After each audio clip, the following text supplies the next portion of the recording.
कितने लोग हैं मेरे साथ? काश और ये अंदर बैठे हैं कोई पुलिस ऑफिसर है ना। ब्लैक कांच क्यों रखा है गाड़ी में? आपको पकड़ो पकड़ो, ये देखो ये कैसे होशियारी कर रहे हैं।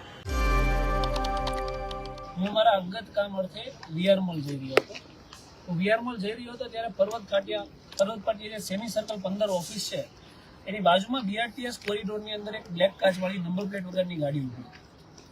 તો એ સમયે જ જો ડીજીપીસીનો એક પરિપત્ર છે કે કોઈ પણ વ્યક્તિએ કાળા કાચમાં પોલીસ કર્મચારીએ નંબર પ્લેટ વગરની ગાડી રાખવી નહીં.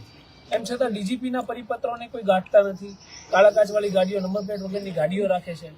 તો એ બાબતે મને થોડી શંકા થઈ કે આ ગાડીમાં કંઈ પણ હોઈ શકે. તો આપણે ગાડીમાંથી ઉતર્યા અને એ ગાડીની સામે જઈ અને મેં મારી પોતાની સલામતી માટે ફેસબુક લાઈવ વિડીયો ચાલુ કર્યો.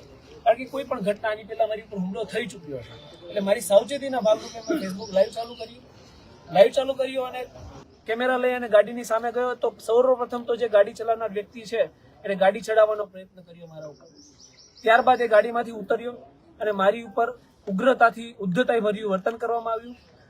પોતાની ભૂલ સ્વીકારી અને કાળા કાચ અને નંબર પ્લેટ વગરનો દંડ ભરવાને બદલે એ વ્યક્તિ મારી ઉપર મન ફાવે એમ બોલવા માંડ્યો. આ સમયગાળા દરમિયાન મને મારા જાનનું જોખમ લાગ્યું એટલે મેં 100 નંબર કંટ્રોલ રૂમમાં પણ ફોન કર્યો.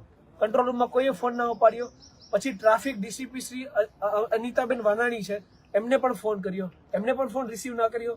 પછી પાછો 100 નંબરના કંટ્રોલ રૂમમાં ફોન કર્યો, તેમ છતાં કોઈ ફોન રિસીવ થયા નહીં.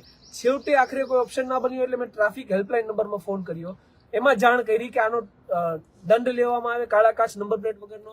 તો ત્યાં પણ કોઈ ઓફિસર ઘટના સ્થળ પર આવ્યું નહીં. સ્થળ ઉપર એક એએસઆઈ હાજર હતા, એમને પણ રજૂઆત કરી. સિસ્ટમની નફટાઈ જોજો તમે કે એમને પણ રજૂઆત કરી તો એમ છતાં એક ઘટનામાં ઇન્વોલ્વ ના થયા અને એ દૂર ભાગતા રહ્યા. આ જે વ્યક્તિ છે જે ગાડીમાંથી ઉતર્યો હતો એને ફોન કર્યો, બીજા 3 ઈસમોને બોલાવ્યા. એ 3 ઈસમો આવ્યા અને પથ્થર લઈ અને અમારી ઉપર તૂટી પડ્યા. મારી સાથે જે લોકો હતા એમની પર હુમલા થયા. જે લોકો મને બચાવવા આવ્યા એમને પણ માર મારવામાં આવ્યો. તમામ જાહેર જનતાને પણ માર મારવામાં આવ્યો. એટલી આ સિસ્ટમની નફટાઈ છે. ત્યારબાદ હું મારા જાનને બહુ જ જોખમ લાગ્યું. જે લાઈવ વિડીયો હતો એ વિડીયો મારા ફોનમાંથી ખેંચી ફોન લઈ અને ફોન ફેંકી અને પુરાવાનો નાશ કરવાની કોશિશ કરવામાં આવી. પછી હું ત્યાંથી મારો જીવ બચાવીને પુણા પોલીસ સ્ટેશન પહોંચ્યો. અને હજુ તમે જુઓ કે આ લોકોની ક્રૂરતાનો કોઈ અંત જ નથી. હું પુણા પોલીસ સ્ટેશન પીએસઓમાં ગયો. પીએસઓમાંથી પછી મને ઇન્વેસ્ટિગેશન રૂમમાં મોકલવામાં આવ્યો. ઇન્વેસ્ટિગેશન રૂમની અંદર આ જે હુમલો કરનાર છે એ અને એના સાગરીતો ઘૂસી જાય છે. ઇન્વેસ્ટિગેશન રૂમમાં મને મારવા માટે દોડે છે. પોલીસ એમને અટકાવે છે અને મને ઇન્વેસ્ટિગેશન રૂમમાં પોલીસની હાજરીમાં એવી ધમકી આપે છે કે તારી હજી સર્વિસ કરવાની બાકી છે. ત્યારબાદ હું બહાર નીકળ્યો તો પીઆઈ આવે છે અને એ પણ જોજો હું ફરિયાદી છું. મારી ફરિયાદ લેવાને બદલે પીઆઈ મારો હાથ પકડીને એવું કહે છે કે આને બંધ કરી દો. એટલે સિસ્ટમ ક્યાં સુધી આ જે લોકો માટે અવાજ ઉઠાવે છે એમને હેરાન કરે છે એ જોવું રહ્યું. ડીજીપીસી નો પરિપત્ર હતો એનું અમલીકરણ કરવા એક જાગૃત નાગરિક તરીકે મારી ફરજ લાગી તો હું મારી ફરજ અદા કરતો હતો.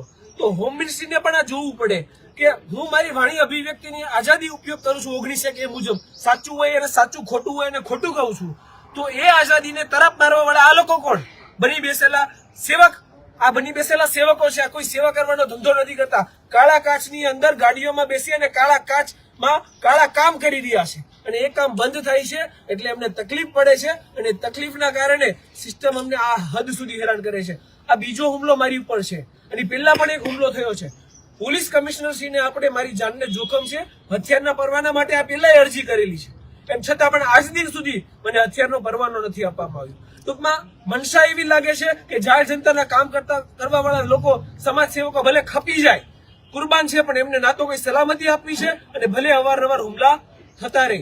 હોમ મિનિસ્ટ્રીને આપણા મીડિયાના માધ્યમથી મારું એક નિવેદન છે કે આ ઘટનાને ધ્યાનમાં લેવામાં આવે, ઉપરી અધિકારીઓ પાસે ઇન્વેસ્ટિગેશન કરવામાં આવે. બાકી અહીંથી તો કઈ થવાનું નથી. એક થાળીના ચટ્ટાપટ્ટા છે.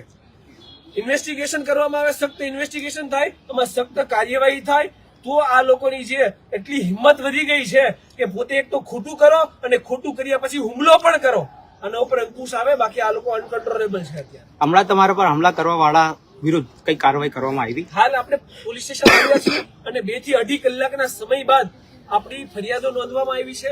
હુમલા બદલ જે ફોન સ્નેચ કરવામાં આવ્યો એ બદલ જે ધમકી આપવામાં આવી એ બદલ 4, 5, 6, 7 લોકો ટોટલ હતા. ગ્રુપિઝમ કરીને મને ધમકાવ્યો, માર માર્યો, એનો રોંગફુલ એસેમ્બલી, ક્રિમિનલ કોન્સ્પિરસી, જે તે ધારાઓ અંતર્ગત આપણે વિધિવત ફરિયાદ કરાવી છે.